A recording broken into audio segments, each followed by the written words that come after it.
When Steel talks, everybody listens. All right, Von Martin here along with Angela Fox, and we're about to speak with Lord Kitchener. Kitch, 1988, 1989 Calypso coming ahead. Let's start with what's in store for us.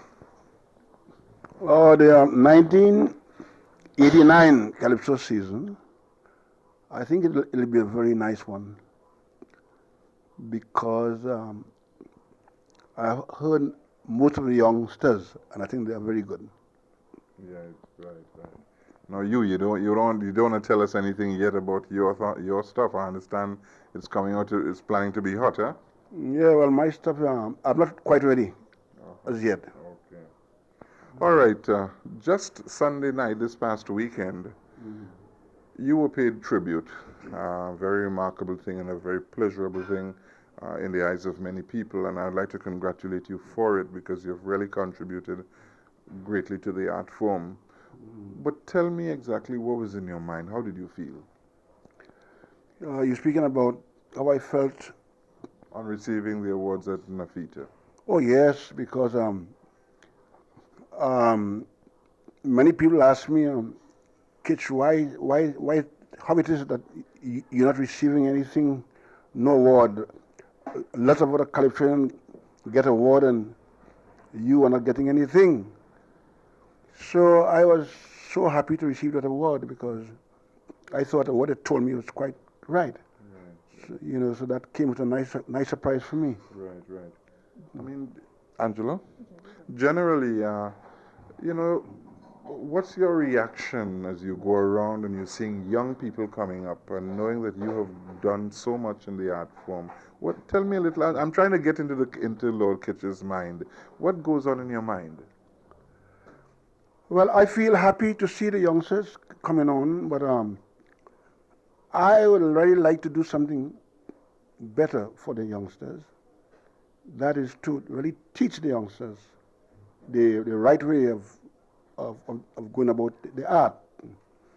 But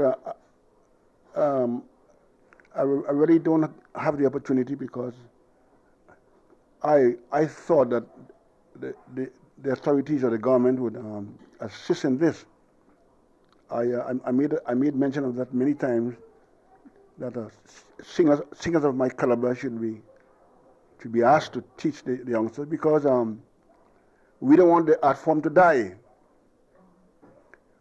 You see, now if we are able to teach the youngsters, you find more young Calypsonians will be more professional. Instead of singing songs that are given to them, they'll be able to compose their own songs. And that's the reason why I thought that the authorities should summons us to do this work, because a Calypsonian can be taught. I know many Calypsonians who came in the ring in a small way, and today they grow to be big because they've been taught. And I am positively sure that if we're given that break to teach these youngsters, in a few years we'll have better Calypsonians, more and better Calypsonians. So that is something that's playing on my mind all the time. As a matter of fact, about 4 or 5 years ago, I wanted to build a building for this purpose, to teach Calypsonians for everything that concerns Calypso, for everything that concerns the art. But I never got through. I went to the government to get a piece of land, but it fell through. Do you still have this plan? Yes, I still have this plan. I wished to do this. This is something that we need because we haven't got a home. Even the steel band men have homes. The Calypsonians have no homes, have no home. And I don't think that's right, because we are in the business long before the steel band. And I think it's not so nice to know that somebody come to Trinidad and would like to know how you meet a Calypsonian. There's no place you can say, go here and go there to meet a Calypsonian. So I still have it in mind. Right. With the help of some of the authority, that we can get something on, some building where the art can be worked upon. Right. You know, Angela, in 1983 I interviewed Kitch, and that was one of the things that he told me, that he would like to see this dream, you know. And yet in 1988 you see the thing still, it doesn't exist. And I mean, how do you feel? Frustrated when government officials, you know, in the Ministry of Culture and so on, just not talking that way? Yes, I feel frustrated. I remember I went to the government 2 consecutive years asking for this piece of land.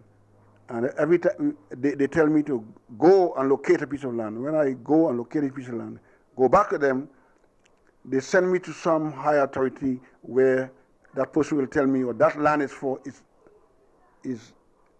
some other purpose. And this went on for 2 years. And then I got broken-hearted. I didn't know, I couldn't continue any longer.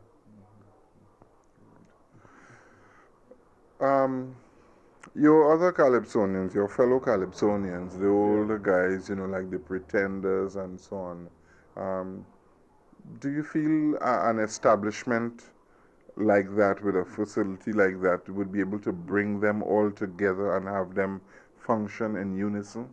Well, that is the reason why I wanted this, for everybody to get back together.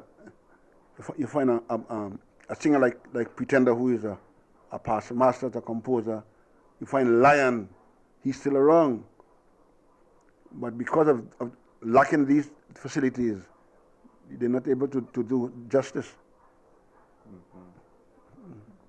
You always keep harping on the fact that Calypsonians should compose their material, and this is one of the things you would like to see done. Would you like to elaborate on why do you think it's important that Calypsonians compose their own material? It's important in many ways. Now, if you sing another person's composition and you win the king, so there it is. You are the king of Calypso. You are the king of Calypso, but you cannot compose a Calypso. No, that is not right. It doesn't sound nice. Because now you are the king of Calypso. But a youngster come to you and say, "So, could you compose a song for me?" What are you going to tell him? You yourself can't compose. You yourself got a song from somebody to win the king. So you are the king, and you cannot help a youngster. Well, all these are the things that we have to face. That's why it would be better if that singer had composed his own song and be made a king. You understand? So another point again, if that singer is asked to go to some other country to represent Trinidad and Tobago, and for some reason the occasion arises where he had to compose a song in that country, what happens? These are the things. That's why I think it is good, it is very important that a young Calypsonian go the right way. Because from the time he starts singing songs that are composed for him, he's going to get, he's going to lapse, he's going to, there will be no interest. He'll have no interest because he's getting something easy. So he'll become an old singer and still cannot compose a song. Oh, that is not so good. And that is the reason why when we talk this way, that's what we mean. We don't mean any harm. We don't mean to insult the singer. We're trying to help the art. And it's not to say that that it can't be done. It could be done. You can teach somebody to compose. You can teach them to compose. You can teach them to sing. You can teach them to sing on the right note. You understand? So let's do it.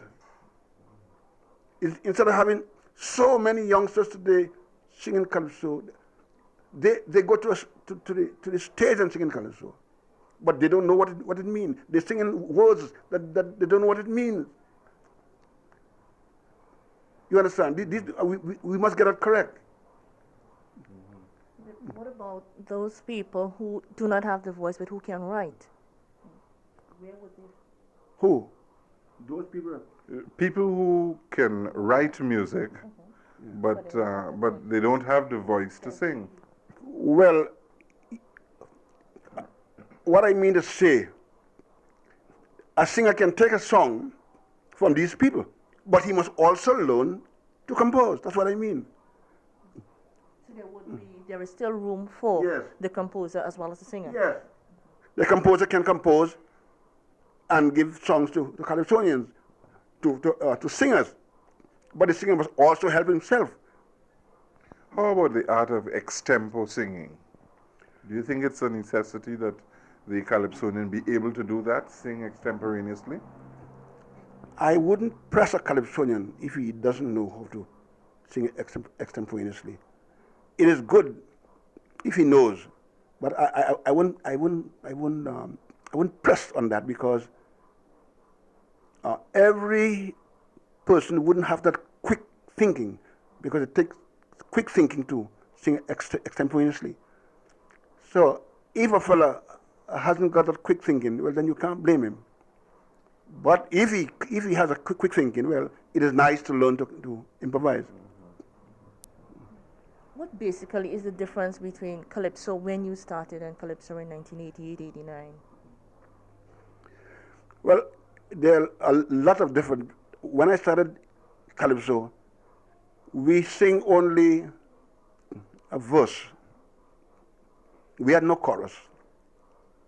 Today, it's changed. You have verse and chorus. And long ago, you find the Calypsonians sing more for the lyrics. Today, the Calypsonian, he has to use 50% lyric, 50% music. Because Calypso today without music means nothing. You must have music. And that is why so many Calypsonians turn to this party type of Calypso. Because you can't go anywhere today and say you're singing Calypso with just lyrics, you're going to starve. Yeah, but still there's room for the traditional type of Calypso. Yes, there is room for this kind of Calypso, but the only thing about this type of Calypso, you might be able to get a clap in Trinidad, but when you go out, the people are not going to go in a big way for that type of Calypso. Outside means you must have this music with your lyrics. Are you being, let's say, would the public be shortchanged in this aspect? Concentrating more on music than lyrics? You're trying to say that the public... Are they seeing that Calypso it's 50-50, but as you say, at home in Trinidad, they would give you a clap, whereas when you go outside, they concentrate more on the music. Yeah. Who is being shortchanged, if anybody at all? Well, the point is, this question, to answer this question, the Calypso, singing the Calypso in Trinidad, that type of Calypso,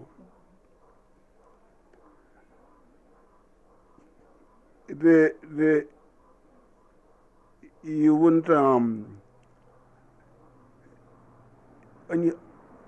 the people are going to accept, the people will accept that type of Calypso in Trinidad. I don't think that they'll be shortchanged, because they grow with that type of Calypso.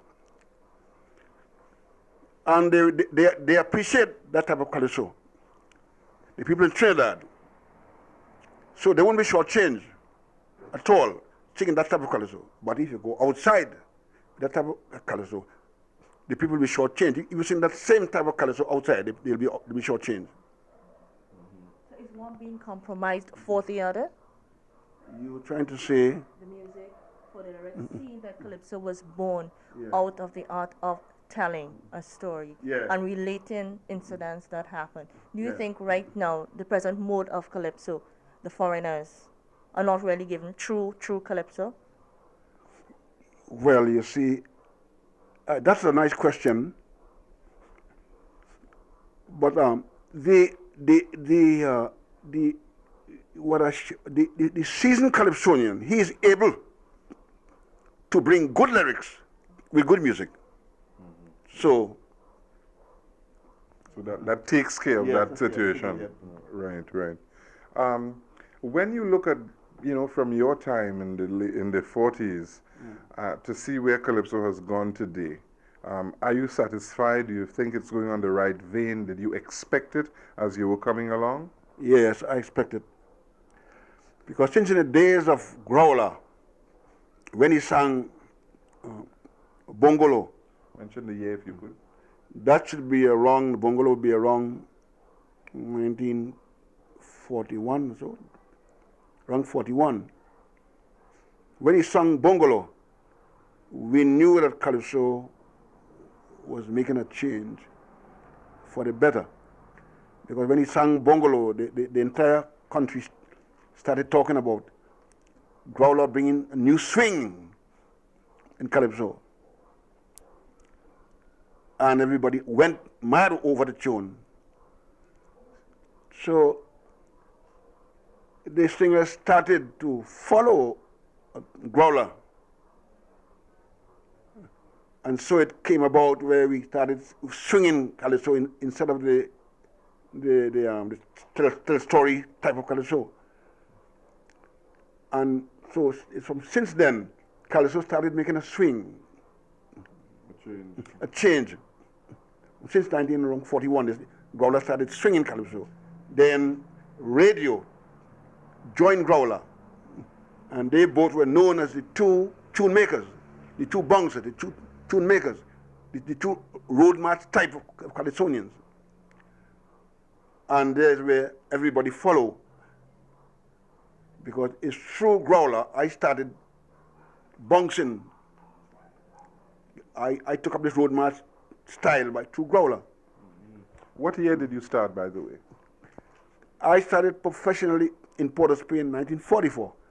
But I started in Arima in 1937. Fantastic. I mean, but interesting, eh? Because when you trace, yes, it's 50 years, Yeah. And when by that time you would have had Calypso already been sung in New York with Lionel Belasco and these guys. Yeah, that's right. And it was big in New York around that time.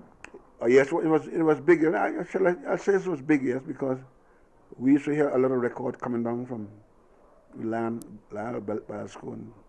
Right.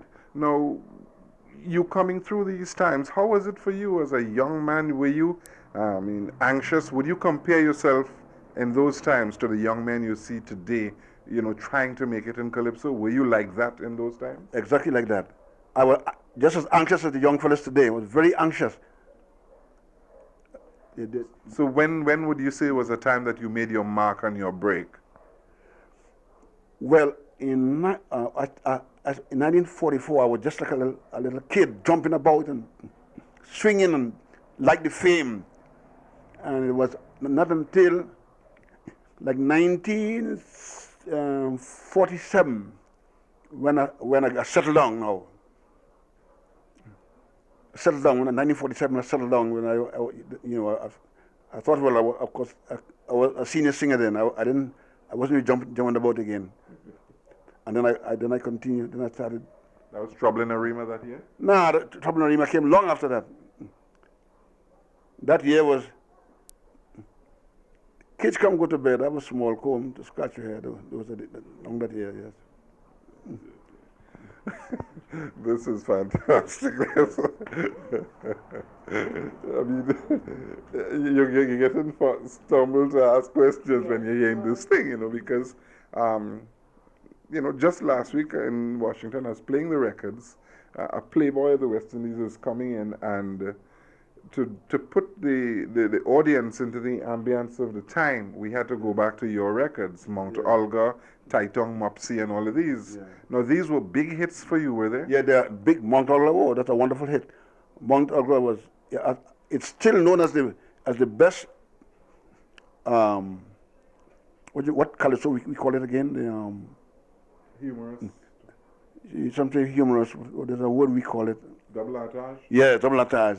It's still known as the double attach calypso in the history of calypso, Mount Olga. Fantastic. You also did Chinese Never Had a VJ Day. Yeah, Chinese Never Had a VJ. That was a big hit because it was the first time, the 10th of October, when the Chinese had the Chinese Memorial. It was the first year that they had it. That was in 45. That was the first year they had it in Trinidad. And the Chinese, they played mass, and the natives joined the Chinese, and it was just like a carnival business, you know. So it was something great. And when I sang about it, you could imagine how everybody went crazy. Chinese Never Had a VJ Day. Right. So, I mean, these must have been enjoyable moments for you. Yeah, they were great moments. In those days, I was the hot boy in Trinidad. Really hot. Tell us a little about it. Well, everything was Kitch. I was the hot boy. There was only one hot boy in those days. It was me. Kitch all about this. Kitch all about. When did you go to London? I went at the end of 47, and I left for Jamaica. What was it like there? Was Calypso popular in Jamaica at that time? Well, when I went to Jamaica, the people asked what it is. They asked what they wanted to know. What is Calypso? Because when I reached the airport, I told the gentleman that I'm a Calypso singer. He asked me, what is Calypso? So I told him what is Calypso. He said, look, we don't want any Calypso singers in this country. And I had trouble getting through and getting into Jamaica. Yeah. I had to phone a big boy in Jamaica to get in. Then they allowed me to enter the country. Because Calypso, they never knew the word Calypso at all. This year in 1987, was it, or 86, they are still asking the question, what is Calypso? Well, that is a good question because nobody seems to really know what is Calypso. We just guessing all the time. What to you is Calypso? Well, how I see it, I just see it Calypso is a piece of music written in 4/4 timing, which is a kind of an offbeat with rhyming words. That's all I can see it. I can't see anything different. But I mean, there are people that know more about it than me, so I really can't say much.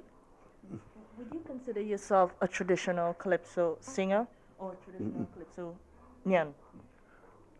A traditional Calypsonian, a composer of Calypso. So, and there's a difference between Calypso singer and Calypsonian. A Calypso singer is? A Calypso singer is one who sings a song that is given to him. A Calypsonian is the one who creates and compose Calypso and also sing it. Let's go back a little back into your time, into those times. Because at the same time, those were the times when the steel band was coming out. I mean, was it then that you began to plan, or you automatically started singing for pan? I happened to be living in a panyard. That was around 1940, 42, 43. Living in a panyard. That panyard, it was a place was called Lakuhap. And the pan was, I have to think of the name. The first name, no, the pan, the name of the orchestra today is Renegade.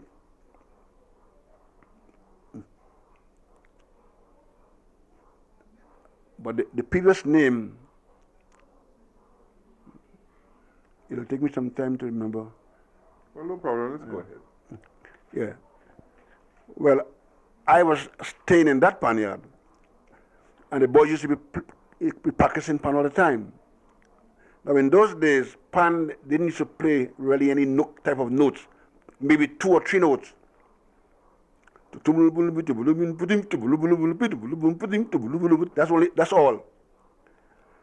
And well, I had an inspiration. I thought, well, this thing will go far. I thought pan will go far. So I composed a song saying that the pan is playing first-class music.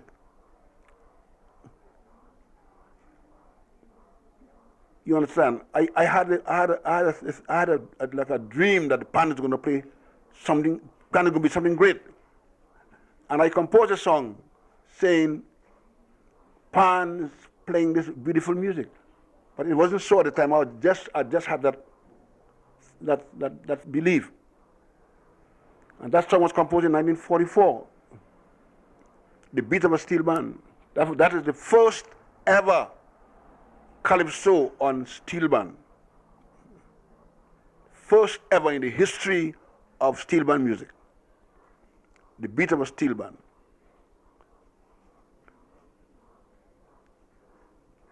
And when I composed that song, I composed the song to suit the time.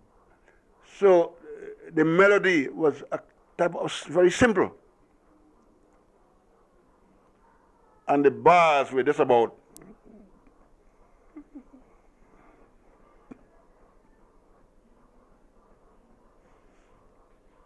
a 12-bar verse and about an 8-bar chorus. Yeah, about a 12-bar verse and about 8-bar chorus. That was to suit the time. And then I continue concentrating on pan. And then I thought, well, since I said that pan must be playing, we will be playing high-class, beautiful music, I started to compose high-class tunes. So instead of composing 12-bar verse by 8-bar chorus, I went to 16-bar verse and 16-bar chorus. When I thought that the pan could do better, I started composing 32 bars verse and 32 bars chorus. And up to today, that's what everybody using. 32 bars verse, 32 bars chorus. What would you say in the history of all the pan selections that you have done, you consider the greatest piece you have ever done? Well, you know, I've done so many beautiful pan tunes. Now, I'll call some tunes that I like when I was composing these tunes. Pan in harmony.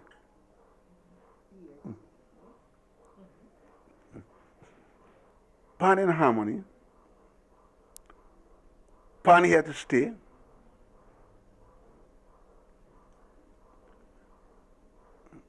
Pan in A minor. But pan in A minor was a bit different to the rest. Yeah. You want to elaborate? Well, I tell you something. All the pan tunes that I composed were composed in major tune, in major chords. And I thought I must make a change.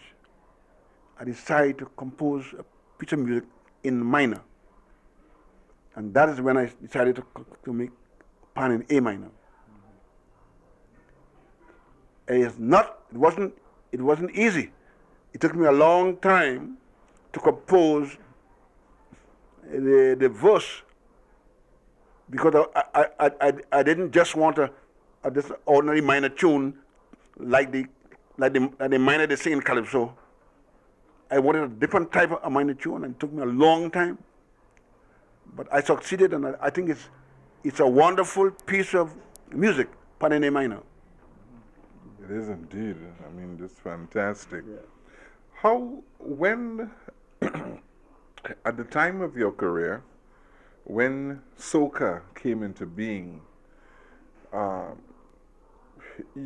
I knew you were a bit hesitant about it, Yeah. but you have accommodated it and you have commanded it to the extent where one of your songs, Sugar Boom Boom, is historically one of the biggest sellers of Calypso in the history. How have you been able to deal with that? Well, when the soca talk came about, I kind of objected to it. I didn't to care about the soca. But I did this now as a kind of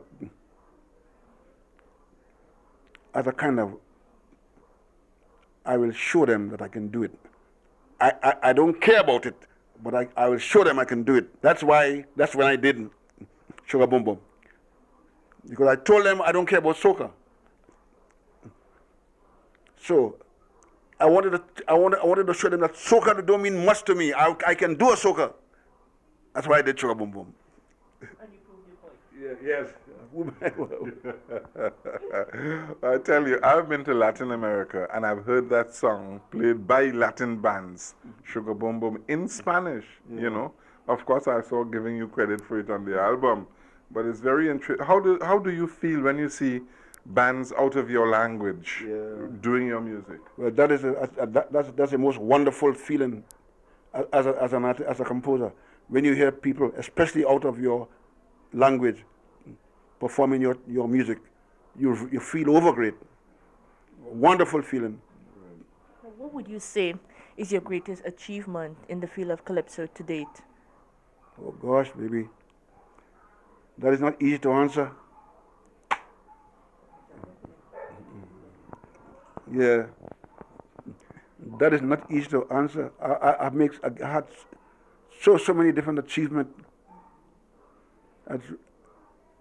It's not easy to answer. I sang for Princess Margaret. I went to the state.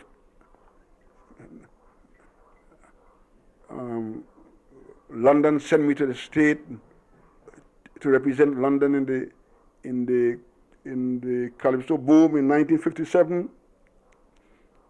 What was great achievement. I composed The Little Brown Bear for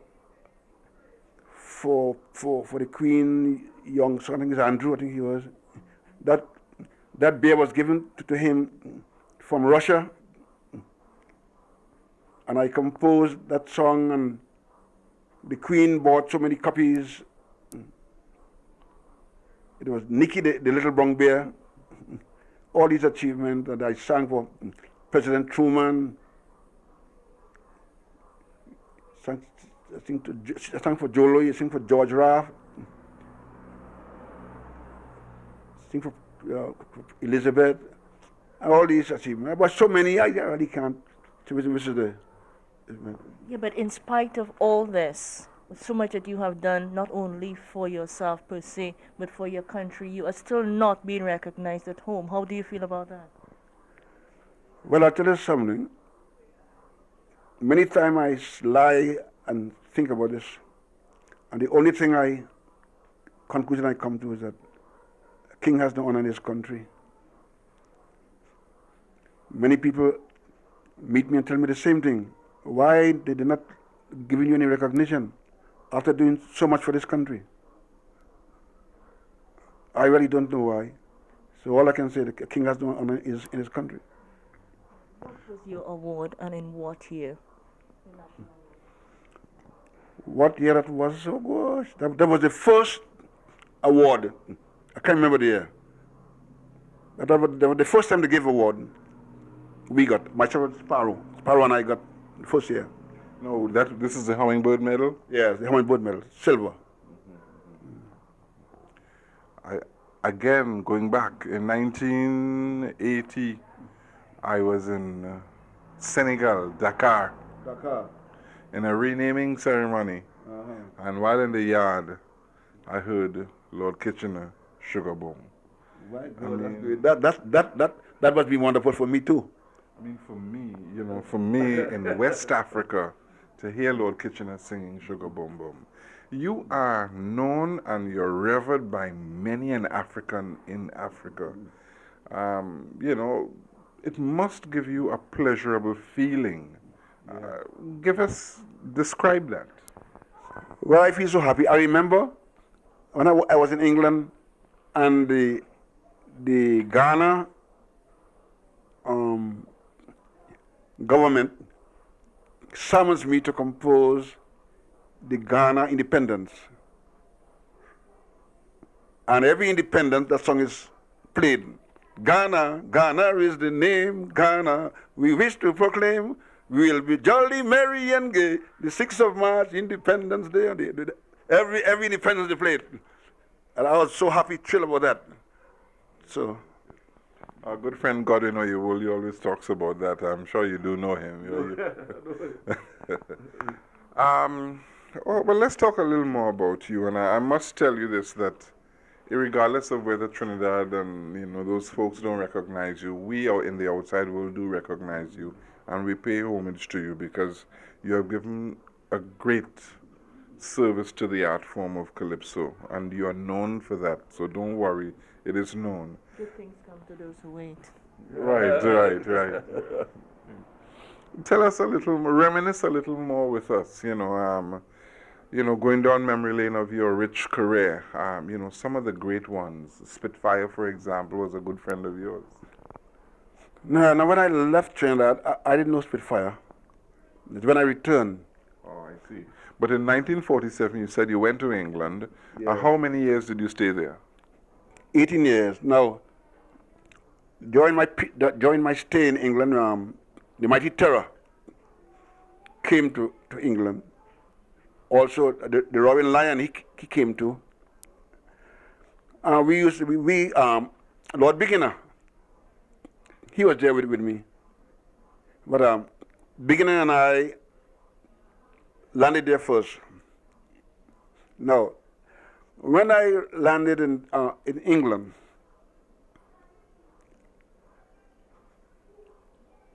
thing was very difficult, of course. I remember walking down Regent Street with 3 hats on my head. I had nowhere to live. So like I was living on the road. But eventually, a fella came and, you must have heard about him, deceased Edric Connor. Oh, yes. Well, he took me in for a couple of weeks there, and I stayed there for a while. Then my first job I got was in a pub. And the first night I sang in the pub, when I started singing, an English customer came to the mic and dragged away the mic from my hand and told the audience I'm singing stupidness. So well, I just coolly went and sat down there, but I lost my job because naturally, when a customer is dissatisfied with you, the next thing you have to get a pink slip. Well, I lost my job. Then I heard of a Jamaican club in Soho. What's the name of that club? Sunset Club. So I went there, and they asked me to sing. Now, this club is club customers vote black and white. So I started singing Kiss and Go to Bed. So you had a lot of colored and white. So naturally the colored people understood the song, and they had their white friends. So the white friends would be asking them what I'm really saying, and they would be telling the white friends, well, you mean so and so. Well, I was a big hit. Well, I had London by storm. Sunset Club full every night because kids come go to bed. I got a small comb. All the girls are going mad. So then I was singing in 3 clubs in one night.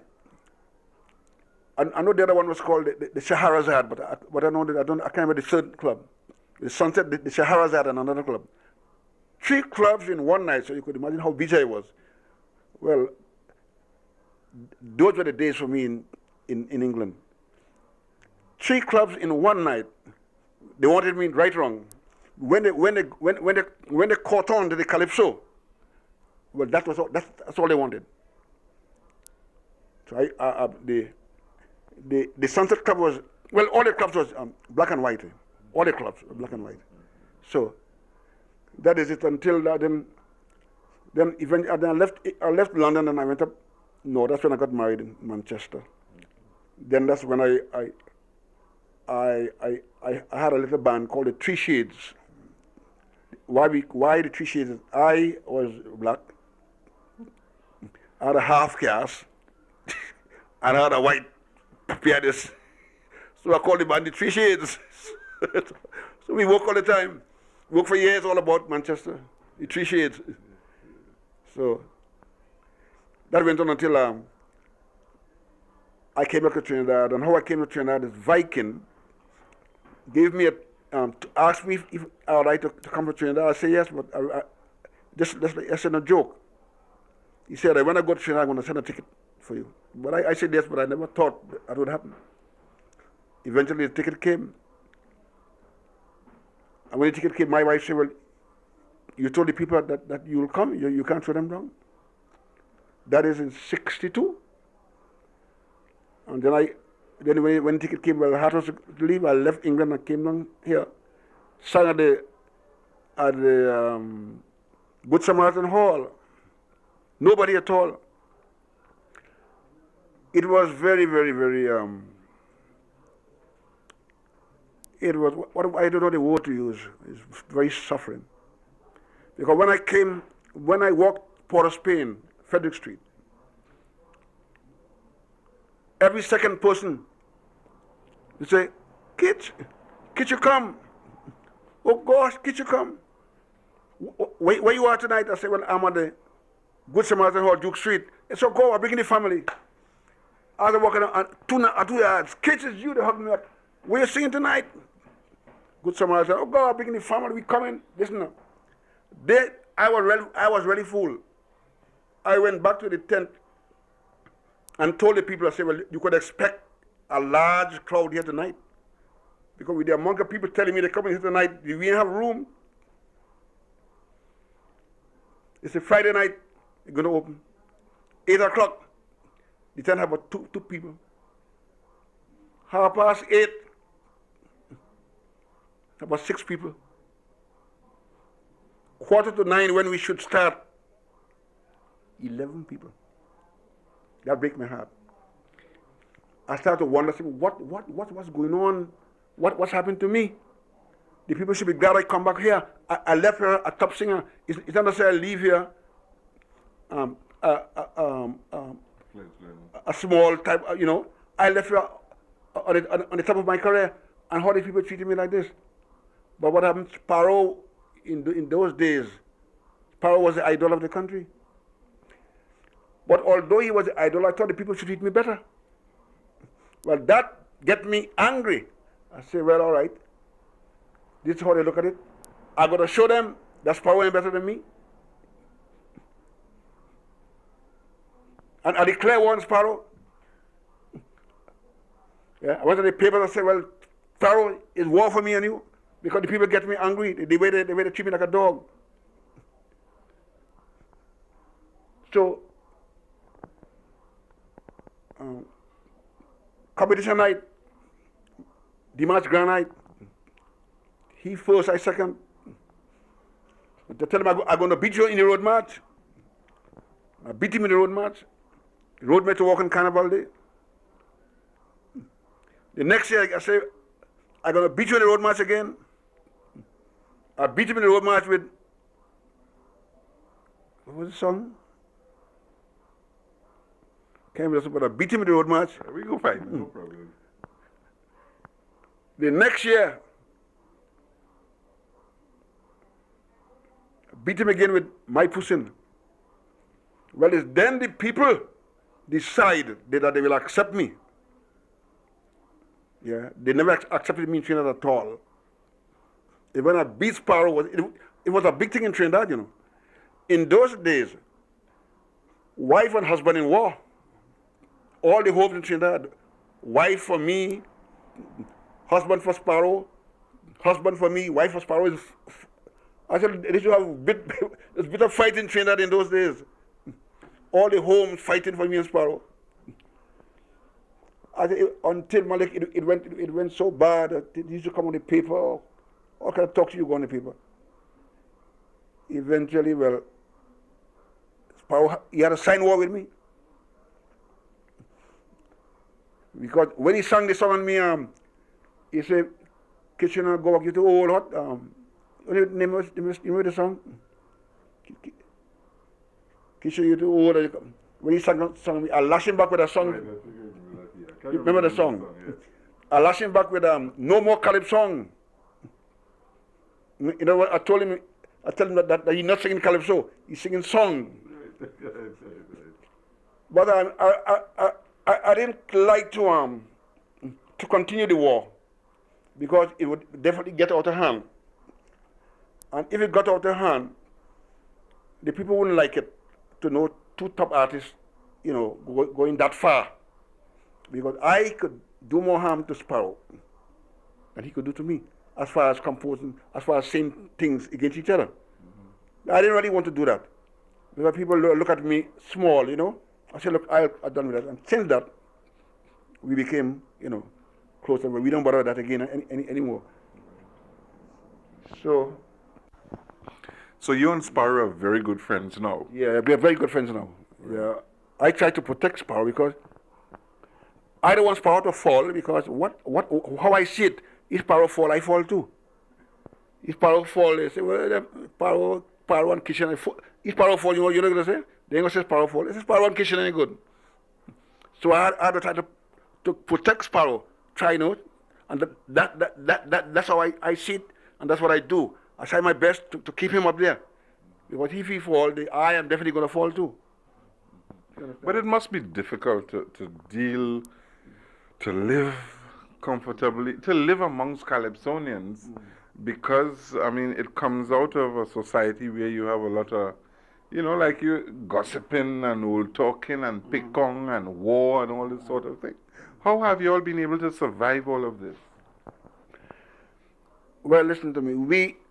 We all know that the life of Calypso is bad talking and gossip, so we accept it and we live. You understand? We live with it. Right. You just deal with the situation. Right. Anything, Angela? It was just interesting listening. Yeah, I tell you, we really admire you, man, because, you know, you really have done so much, you know, for the art form Calypso. You know, you look back and you see your career, a wealthy career, a rich career, and I am sure there might have been things that you would like to do different that you did. Anything comes to mind?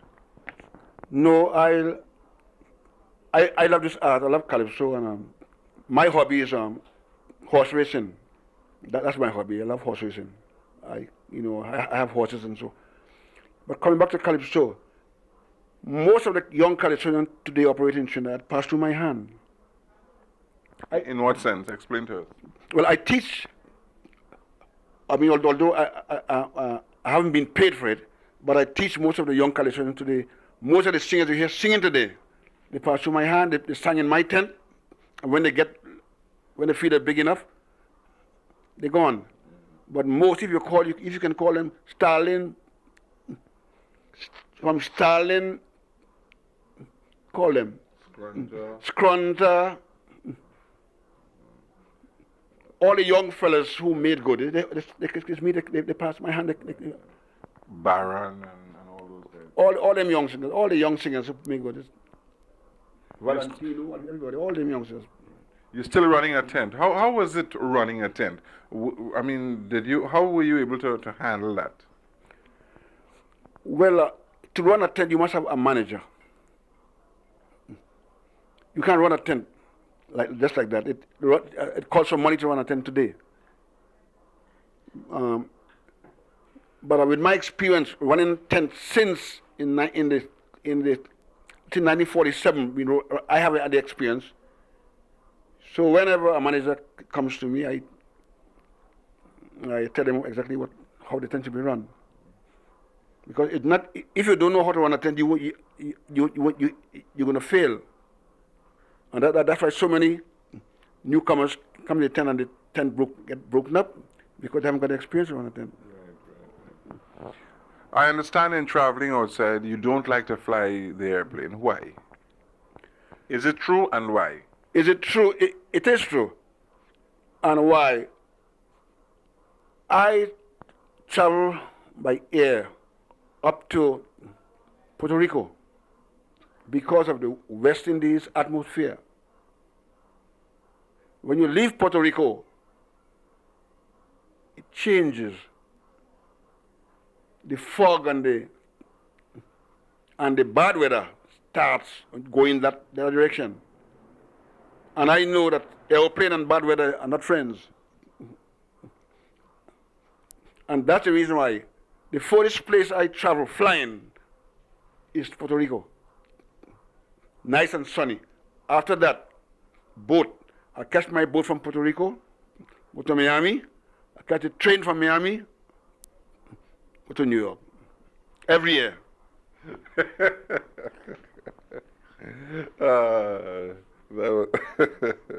A lot of artists, fellow Calypsonians included, have done concerts. When are you going to give us a concert? Well, I gave it a thought, I didn't like how the people have been asking me to give concert. I want to do it at my own time, And if I'm going to do a concert, I don't want to do it as they do it. I must come different. You see, they're not just going to say Kitchen in concert and do this as they all do. I don't want it so. I have to come different. So I have to think how I'm going to come. But there would be a concert. Yes. I think I'll have to do one. Right. I look forward to that. I'll come from Washington to that. Yeah. Well, listen, it has been a real treat, hey, Angela? Oh, yes, it has been. Sitting it's down. The other side of Kitchener. Right, the side that we don't know about. Right. Anything you'd like to add to tell us that people would know and learn and understand about Kitchener? Well, you see, I'm lucky that I was born a Calypsonian. But when I leave Calypso, I'm entirely a different person. After the stage and the Calypso tent, I'm like a doctor or a lawyer. I'm a changed person entirely. When you see me walk the street, well, you wouldn't think I'm a Calypsonian. That's the kind of person I am. When I come back to Calypso, I'm a Calypsonian. And when I leave it, I'm far from that. Well, but what do you like when you're off the stage, when you're a person? How would you describe yourself? I'm a cool, quiet person. Very cool and quiet. And see what happened? I'm always composing. And that's the reason why I'm always on my own. Because to compose, you have to think. You don't see me in different places as you see the ordinary Calypsonian. You won't find me there at all. No time in life. As a matter of fact, from my home to the racetrack. From the racetrack back to my home. I don't go anywhere. How many horses do you own? 2 right now. And you're winning money, you're making money out of them? No, it's much more like a hobby. You don't really win. Financially, how do you're comfortable out of the art form? It has treated you well? Well, I could have been comfortable, but I'm a spendthrift. I'm a spendthrift in this way that I can't hear that somebody needs something. You see, I'm a Christian. I believe I have to help people. And if anybody needs something, I is not going to stand there and see that person need that. I'm going to put my hand in my pocket. So that is that's where you find most of my money go. Do you have any children? Yes, I have 4 children. Names and how old are they? Well, my biggest boy is Christian. He's about 9. Then the other one is Colonel. He's about 8. Then I have a girl, Kiwina. She's about 6 going on 7. Then the last one is called Kernista.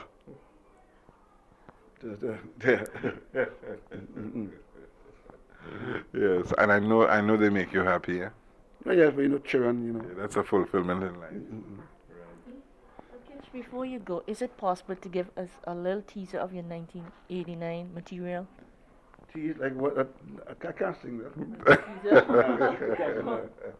No, I can't sing that. Much talk has been in the air about a tune in particular, the National Band. You just want to touch briefly on the National Band per se? The National Band. To talk about it?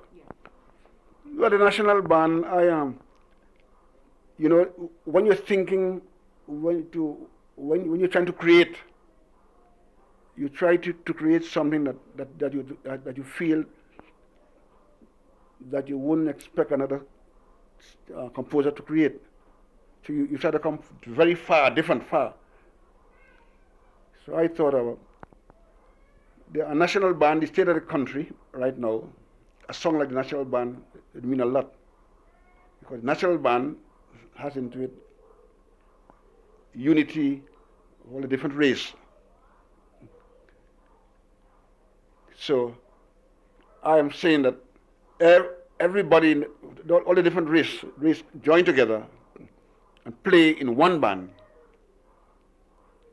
national band.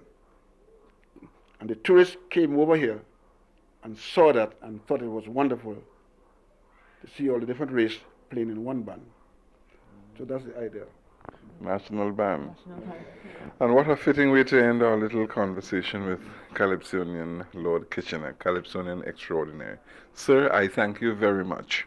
I thank you very much too. All right, and this is Von Martin saying so long on behalf of... And Angela Falks from Sunday Punch, TNT. All right, and speaking to you at the home of Lord Kitchener in Blue Plains, Diego Martin. All right, thank you very much, Kitch. It was really fantastic. Thank you very much also. Hey, by the way, tell the folks abroad, something. Well, this is Lord Kitchener. I hope to see you in '89.